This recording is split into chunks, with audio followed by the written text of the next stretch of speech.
جیسا کہ ہم ابھی آپ کو بتا چکے ہیں کہ اگر یہ ملٹی ڈیمینشنل اگر ہم پروٹریکٹر نہ بناتے تو آج آپ کے سامنے ہم یہ کرۂ عقل کا جو ماڈل پڑا ہوا ہے یہ آپ کے سامنے دستیاب نہ ہوتا۔ ہم مزید آپ کو یہ بتائیں گے کہ اگر ہم نے یہ سادرجیہ دریافت نہ کیا ہوتا تو آج آپ کے سامنے کرۂ عقل بھی بیان نہ ہو رہا ہوتا۔ تو سادرجیہ کی بہت زیادہ اہمیت ہے۔ ہم اس چھوٹی سی مثال میں آپ کو بتائیں گے انتہائی مختصر کہ آپ زندگی میں فوری ترقی کرنے کے لیے آپ کے پاس کیا لائے عمل ہو سکتا ہے۔ یہ مقناطیس ہے، سب جانتے ہیں اس مقناطیس کو کہ یہ اس کے جو مخالف، یعنی اگر اس کو ہم اس کا الفا کہہ لیں، یہ اس کا زیٹا ہے، تو یہ ایک دوسرے کی طرف کشش کرتے ہیں، یعنی اس کے جو مخالف اجزاء ہیں کشش کرتے ہیں، اور جو اس کو سیم ہے وہ ایک دوسرے کو دفع کرتے ہیں، یعنی کہ ایک دوسرے کو ٹچ نہیں کرتے۔ وہ اس کی وجہ یہ ہے کہ ان دونوں کی جو ڈائریکشن ہے وہ ایک ہے۔ ان میں جو طاقت کی جو شعاعیں نکلتی ہیں ان کی ڈائریکشن ایک ہوتی ہے۔ جیسے یہ آپ دیکھ لیں اس کو کہ یہاں سے شعاعیں اوپر کی طرف جا رہی ہیں، جو اصلی مقناطیس ہے یہ والا اوپر جا رہی ہیں، تو جو نچلا حصہ ہے اس کی بھی شعاعیں اوپر کی طرف جا رہی ہیں۔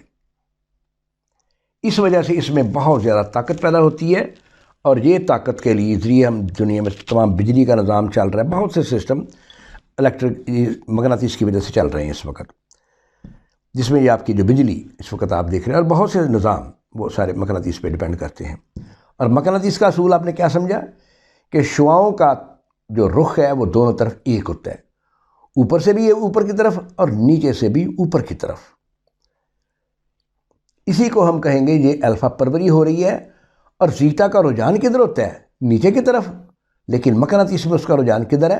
اوپر کی طرف۔ گویا زیٹا کو کچلا جا رہا ہے اور اس سے الفا پروری کرائی جا رہی ہے۔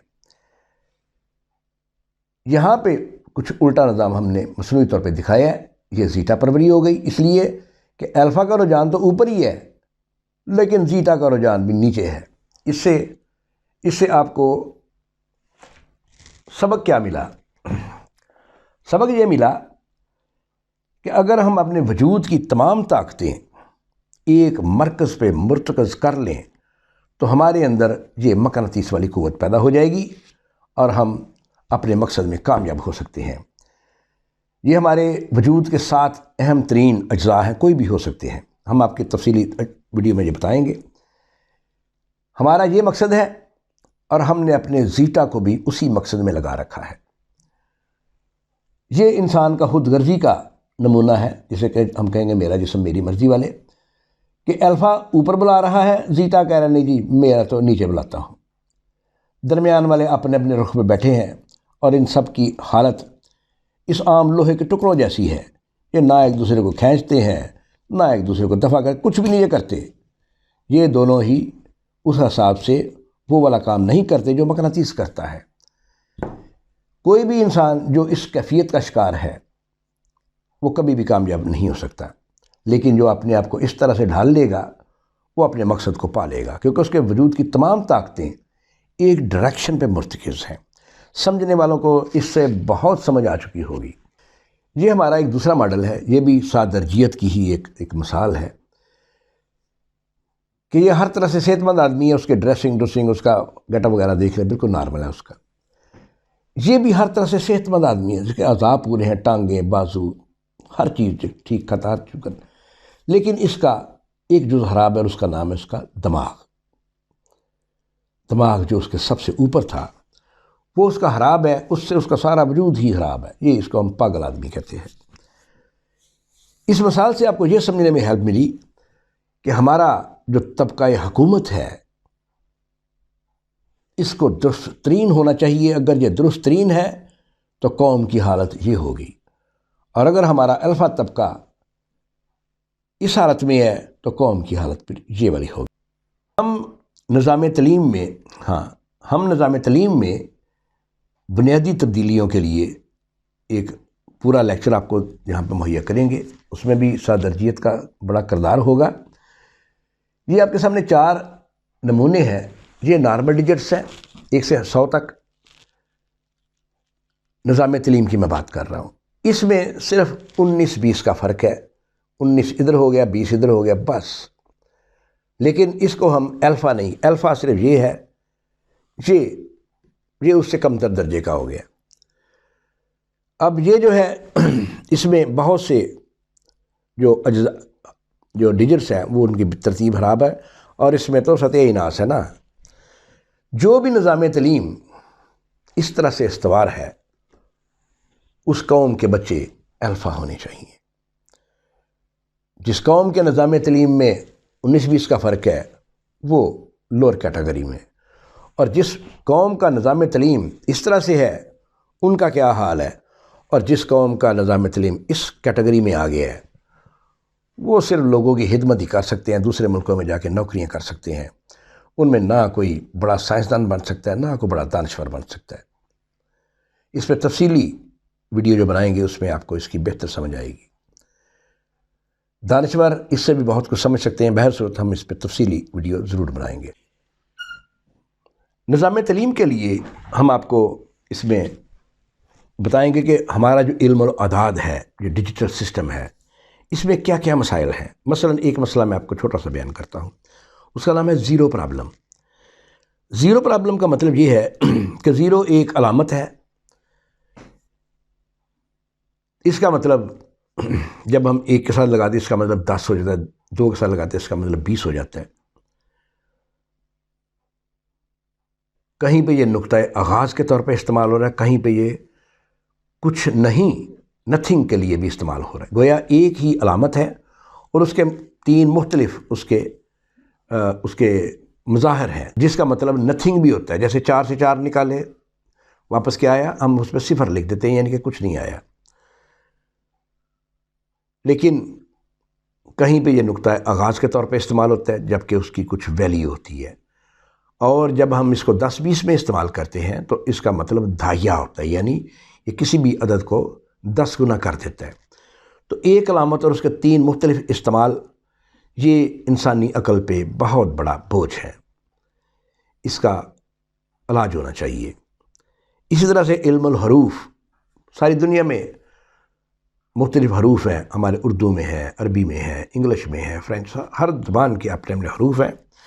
ہم بنیادی حروف کی جو مسائل ہیں ان پہ بھی ڈسکس کریں گے تاکہ لوگ ان سے چھٹکارا پائیں اور ان میں امپروومنٹ کریں تاکہ انسان کی جو عقل ہے وہ پڑھ سکے۔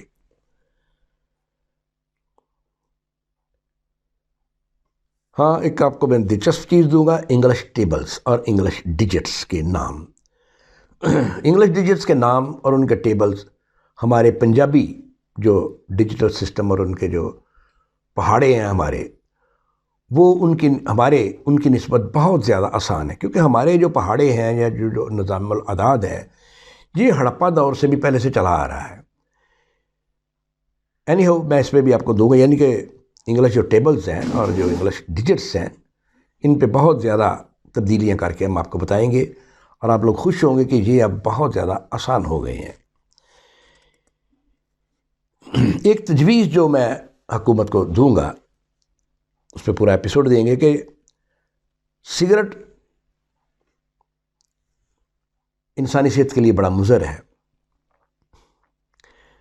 جب حکومتیں جانتی ہیں تو اس کی بتدریج کمی کے لیے کیا اقدامات کیے جا رہے ہیں۔ میں ایک اقدام بتاتا ہوں، کیا اس کی راشن بندی نہیں کی جا سکتی؟ آپ کہیں گے اس کی راشن بندی تو ہو سکتی ہے کہ جو پی رہے ہیں بس وہی پی کے جب ختم ہو جائیں تو اس اعتبار سے پیچھے سے جو پروڈکشن ہے اس کو کم کیا جائے، اور کسی بھی بچے کو سگریٹ نوشی کی عادت نہیں ہونا چاہیے۔ تو اس کے لیے راشن بندی، یعنی ہر بندہ اپنا مہینے میں جتنی بھی وہ ڈبیاں پیتا ہے وہ جا کے اکٹھی وہاں سے لے سکتا ہے۔ تو اس طرح سے سگریٹ کی راشن بندی سگریٹ کے بالآخر خاتمے پہ منتج ہوگی۔ یہ میکسیمم 50-60 سال میں دنیا سے ختم کیے جا سکتے ہیں۔ ایک اور تجویز ہے، دنیا میں ہر جگہ پہ ٹریفک کے بہت سے مسائل ہیں، خصوصاً جو تنگ بازار ہیں وہاں پہ بہت زیادہ مسئلہ ہے اس چیز کا۔ تو ہم نے ایک قانون اگر حکومت متعارف کرا دے جس کا نام ہوگا نالی گریز قانون، یعنی ہر دکان نالی سے پیچھے واقع ہوگی، نالی کو کراس نہیں کرے گی۔ آپ لوگ دیکھ لیں جا کے بازاروں میں، خصوصاً جو تنگ بازار ہیں وہاں پہ، کہ نالیوں سے 2-3 فٹ آگے دکانیں آ چکی ہیں اور بازار مزید تنگ ہو چکے ہیں۔ صرف نالی گریز قانون بنے گا، اس پہ جرمانے ہوں گے، اور وہ ان کے انہوں نے جو بڑھائے ہوئے ہیں اپنی دکانیں، وہ پیچھے کرائی جائیں گی، تو اس کے بعد جو بازار ہیں یہ کھلے ہو جائیں گے۔ اسی طرح سے اور بہت سی تجاویز ہم اپنے اس نئے چینل میں دیں گے۔ پروگرام کے آخر پر میں اپنے ناظرین سے یہ ضرور کہوں گا کہ انہیں یہ باتیں مفید لگیں، بہتر لگیں، تو وہ اسے ضرور سبسکرائب کریں۔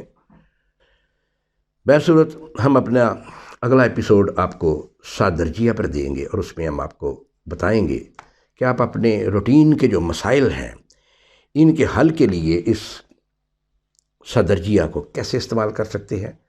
اس میں امیر ہونے کے جو نئے فارمولے آپ کو بتائیں گے، اور زندگی کے باقی مسائل کو بھی حل کرنے کے لیے انشاءاللہ تعالی۔ تو انشاءاللہ اگلے ایپیسوڈ میں ہم ملتے ہیں آپ کو۔ اللہ حافظ۔